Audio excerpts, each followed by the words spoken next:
السلام عليكم، صلّوا على الحبيب يا حلوين، وأول حاجة حُطّوا لي لايك وتعليق حلو منكم، وده شرف ليّا، تمام، زي ما أنتم ما شايفين كده هنعمل معاكم فراخ مشوية وطبعًا الرقاق ده أنا كنت عاملة معاكم الطريقة قبل كده، فما صوّرتش الطريقة.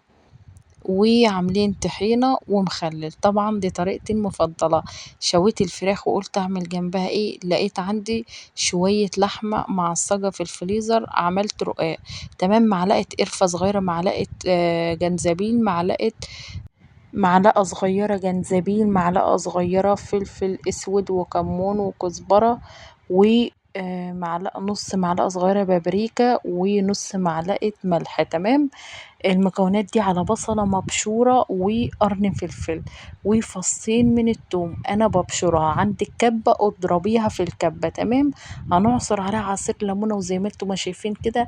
أهم حاجة في ده كله نكون غاسلين الفراخ كويس جدًا من أي زفارة عشان تدينا طعم حلو كده ويبقى لها طعم حلو، تمام. مفتحينها طبعًا من كل حتة الصدر والورك عشان تبقى مشوية معانا حلو، ما تبقاش مثلًا فيها دم أو تطلع معانا نيّة، تمام. فإحنا لازم نفتحها من كل الجهات كده زي ما أنتم ما شايفين، ونسيبها في التتبيلة دي على الأقل ساعة، ساعتين، 3 زي ما تحبي.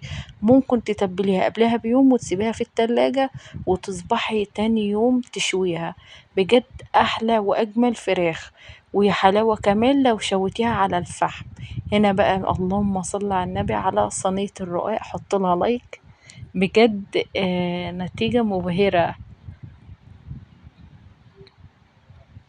شايفين ما شاء الله، ما فيش أسهل وألذ منه، وطالع معانا طري ويعني مش ناشف ولا كده عشان حاطين له كوباية لبن وبضاية، فده بتخليه طري شوية. اللي وصل لحد هنا بقى ما ينساش يصلي على النبي. اهو ما شاء الله أكلتنا المفضلة دي،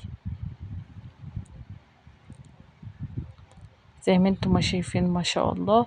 كان عندي شوية لحمة مفرومين، قلت اعمل ايه مع الفراخ، رحت مطلعاهم وعملت صينية الرقاق دي زي ما انتم ما شايفين كده ما شاء الله طبقات.